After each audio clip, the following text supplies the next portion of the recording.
lihat juga sih harus gimana kita buat ya modal dikit untung gede.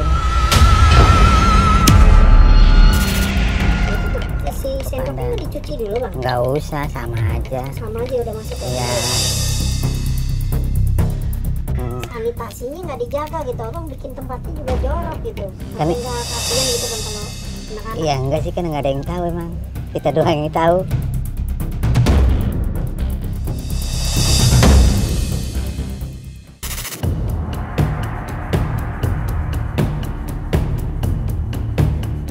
Hey ho, Sobat Kepo.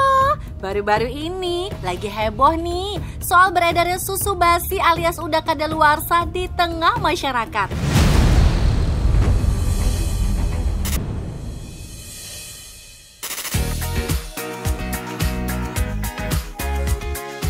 Bukan rahasia lagi ya, kalau susu kaya dengan kandungan nutrisinya, terutama buat kesehatan tulang dan gigi, memperkuat sistem kekebalan tubuh, meningkatin fungsi otot dan otak, juga ngejaga kondisi mata biar tetap sehat. Nah, tingginya minat masyarakat mengkonsumsi susu, terutama buat asupan gizi anak, justru malah dimanfaatin sama oknum gak bertanggung jawab loh. Salah satunya pedagang es kenyot dari olahan susu bahan berbahaya. Wah, gak bener nih. Dengar kabar yang gak beres, tim Kepo langsung kasak kusuk nyari info soal oknum pedagang curang tersebut. Alhasil, kami pun dapat kontak salah satu oknum yang ngejalanin bisnis gituan. Kita sebut aja namanya Bang Kipul. Assalamualaikum. Isi. Yap. Bang, maaf nih ganggu. Bang, ya? Iya benar. Bang, saya Edo bang. Oh. Bang, ini mau tanya, kayak abang itu ya bikin es kenyot ya, susu ngolah gitu. Nah, pas banget. Bang Kipul baru mau keluar rumah nih guys. Katanya sih mau belanja bahan-bahan buat bikin es kenyot. Biar makin afdol dan gak penasaran, kami pun ikut dibonceng motor sama Bang Kipul.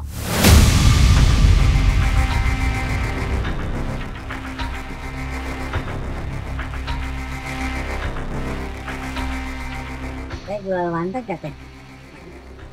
Merah sama hijau. Ada? 3.000 Pak. Ini dua.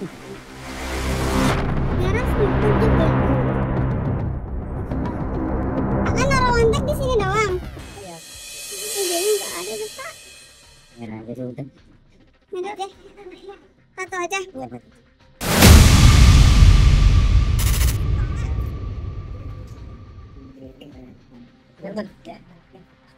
Kan manteng. Warnanya udah ada dua. Nih. Ya, Satu. dua. Mari.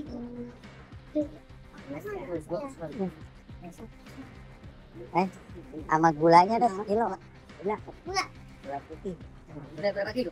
Kilo. Kilo aja. Gula biasa dong. Dia ada ya? Yang ini dikit nih. Berapa kilo? 6,5 kan 3, 18 yang biasa ya. Udah sama mah. Ini sama 9. Sama ini 23 ya mah. Jadi 61.500. Oh iya. Kita.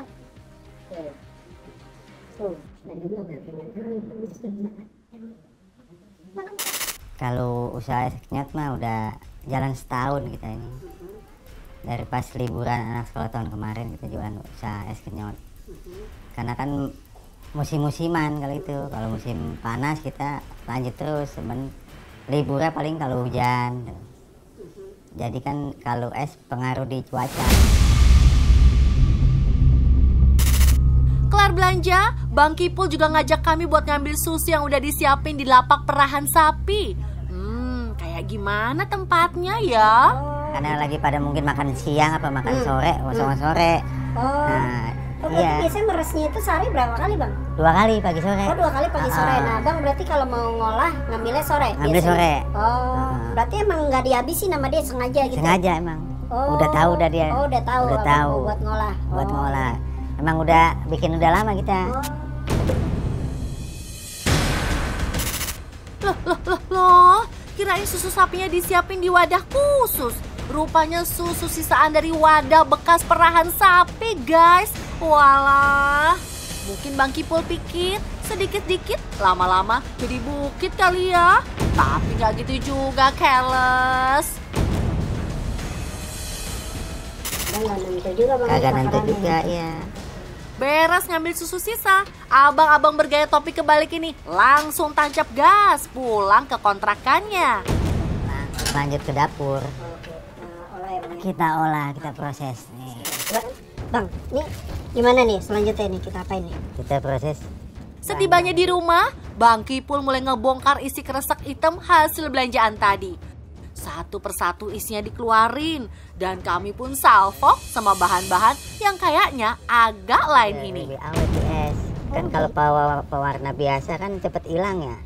Lihat aja guys, selain gula pasir sama penguat rasa, ternyata ada pewarna tekstil dan biang gula juga loh. Biang gula, terus? Ini plastik kemasannya. Nah ini pasta. Pasta buat? Ini buat aroma. Aroma apa berarti itu pasta? Ini kalau hijau koko pandan. Koko pandan. Nah terus?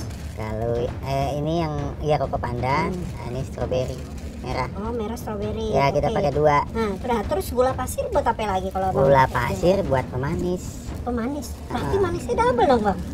Karena kita pakai gulanya sedikit, banyak di sini. Oh dibanyakin biangnya. Ya, biangnya. Jadi manisnya tuh lebih awet di mulut. Oke. Kalau pakai gula kan sekali nyot hilang manisnya tuh. Oke. Nah kalau pakai biang ini dia lebih awet manisnya Bang. Sebenarnya kami agak risih sama tempat Bang Kipul bikin olahan es kenyot ini guys. Lihat aja kondisinya, super duper jorok. Banyak sampah berserakan dan baunya itu loh gak bisa diungkapin dengan kata-kata mutiara guys. Tapi rupanya Bang Kipul punya alasan kenapa milih tempat produksi es dagangannya di belakang rumah. So, beginilah aksi akal-akalan Bang Kipul bikin es kenyot. Ya kadang-kadang dikecokin anak-anak kita, ngeri juga. Makanya lebih enak kita di sini lebih aman. Oh anak takutnya Ya, pada minta gitu. tuh takutnya.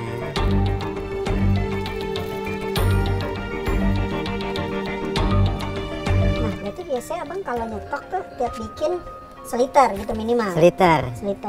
Seliter jadi berapa itu bang kalau di Liter bisa nyampe 50. 50 itu 50 batang ya? Iya 50 biji. Ini secukupnya ini Bang. Oh nggak semua ya? Enggak. Kenapa kalau semua? Kalau semua Terlalu merah?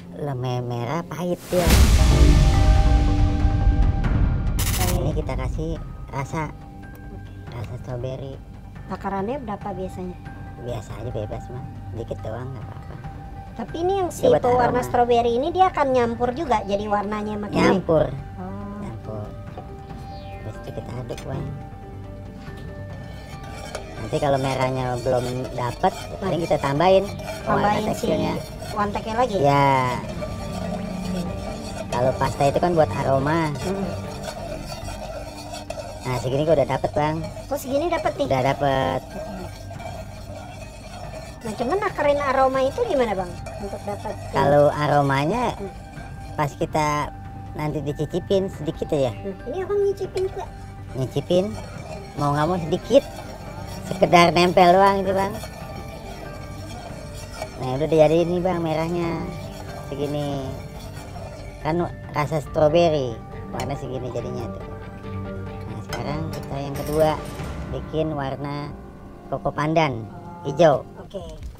sama pakai pewarna tekstil juga. Bukan cuma lokasi produksi dan bahan-bahan yang bikin darah berdesir ngeliatnya. Wadah yang dipakai juga nggak bersih guys.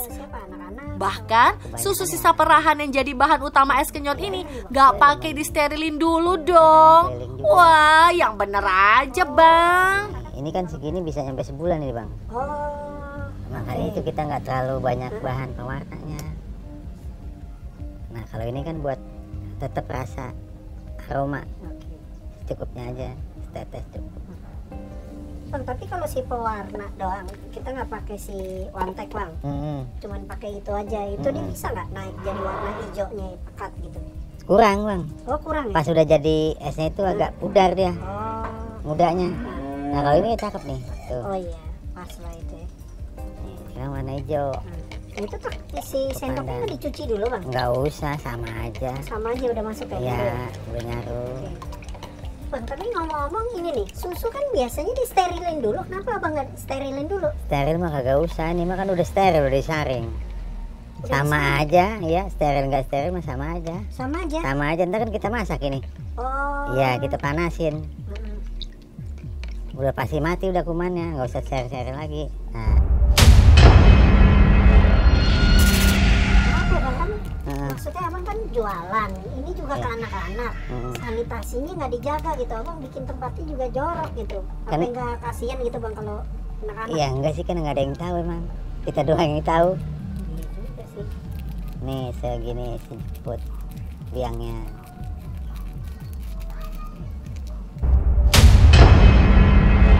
Ini gula putihnya bang. Saya gula putih yang curah aja, nggak usah merek-merek. Lebih murah juga bang ya? Lebih murah.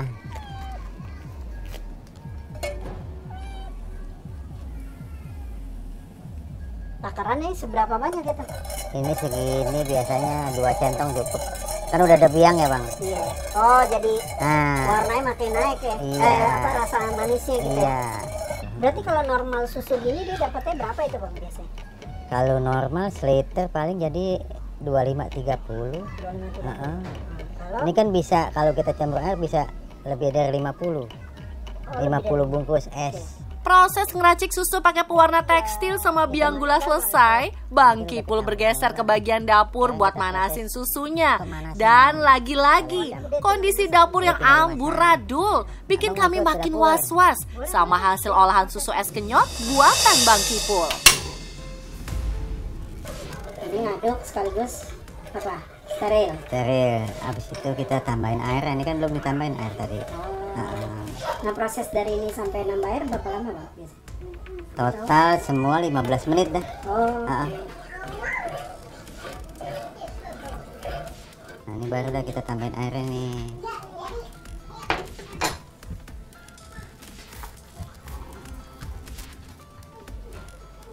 Oh, ini air seliter nih bang ya? Liter bagi dua. Sama-sama. Ya.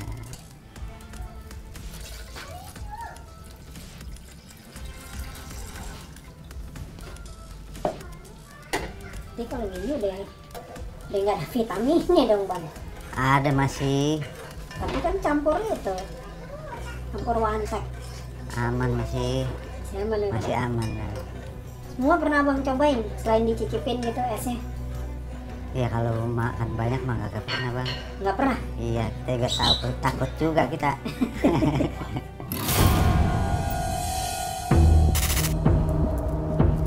Nah, kok ditambahin lagi bang?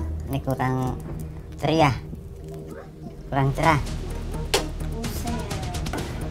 Tapi kok yang pasti warnanya harus tetap menarik ya bang ya? Iya.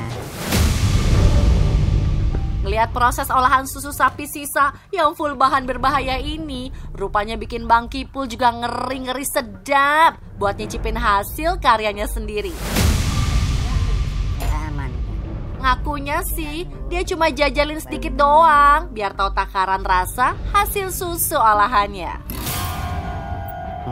Yang biasa itu kan yang beneran itu warnanya kurang kuat bang, kurang kuat. Nah makanya kita pakai bahan pewarna tekstil, dia kan warnanya lebih kuat.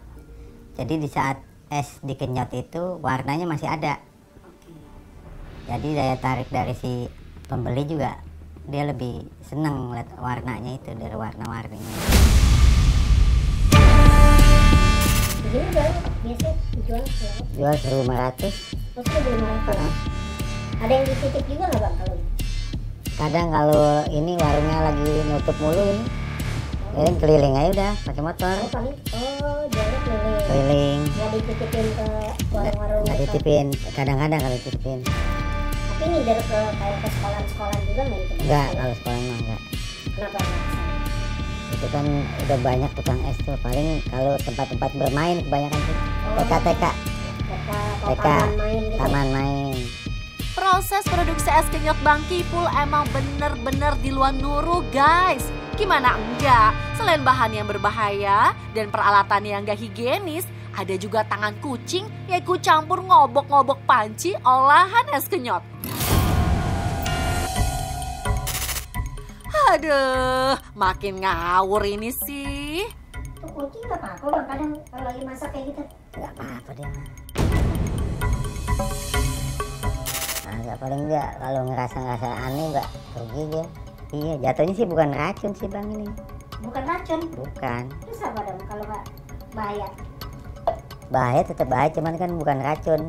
Kalau racun ini kan langsung mematikan. Tapi kan buat anak-anak Bang, ini kita nggak tahu kalau namanya. Iya juga Anak sih. kan biasanya kadang sensitif gitu Bang. Iya juga sih, habis gimana? Kita buat ya modal dikit untung gede.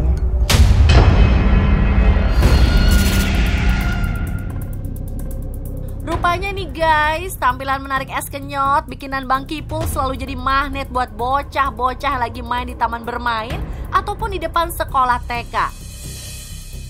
Dia paham bener gimana caranya ngambil hati anak-anak supaya ngelirik jajanan berbahaya buatannya. Bahkan Bang Kipul ngaku punya pelanggan tetap yang selalu setia nungguin es kenyot dagangannya loh.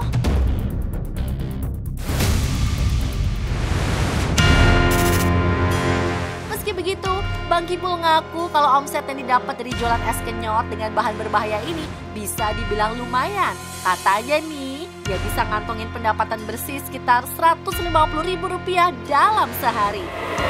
Omset itu sehari bisa kita ngantongin 150 Bang. Modal susunya itu 5.000 ya.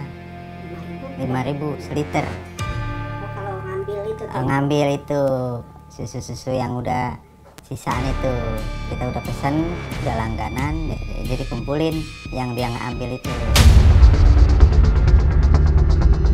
Ya rasa takut sih ada juga, takutnya anak kita juga kena, kadang ada yang kita kenal juga, ya habis gimana? Karena bahannya ini lebih murah, ya untungnya lumayan, ya udah kita terusin aja. Walau udah punya pangsa pasar sendiri, nyatanya es kenyot Bang Kipul nggak selalu habis terjual.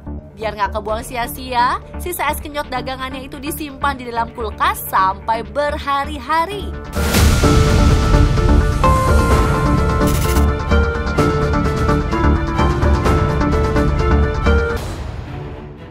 FYI nih Sobat Kepo, mengkonsumsi susu tanpa disterilisasi, apalagi yang udah basi, bisa bikin masalah kesehatan karena mengandung bakteri. Termasuk es kenyot olahan susu yang dicampur wantek sama biang gula. Bukan cuma bikin keracunan makanan dan gangguan pencernaan, resiko infeksi sistemik bahkan kematian juga jadi ancaman. So, kalau udah gini, makin aware ya sama jajanan yang ditawarin di luaran. Jangan mau kena tipu si penjual nakal yang jual produk olahan susu nggak masuk di akal. Bisa-bisa peminat kuliner dimsum di Indonesia emang cukup banyak. Bukan cuma dari anak-anak, tapi juga orang dewasa. Penjualnya pun ada di mana-mana. Bukan cuma di kota besar, tapi juga di daerah-daerah pesisir. Jangan cuma gegara ulah oknum segelintir, bikin yang mau jajan malah jadi mikir. Jangan asal jajan murah, harus bisa pilah-pilah. Sebab di luar sana masih banyak penjual jujur dan cerdas yang mengandalkan bahan-bahan berkualitas. So, Sobat Kepo, cari tahu biar tahu, bukannya sok tahu. Sampai jumpa di kekepoan kami selanjutnya.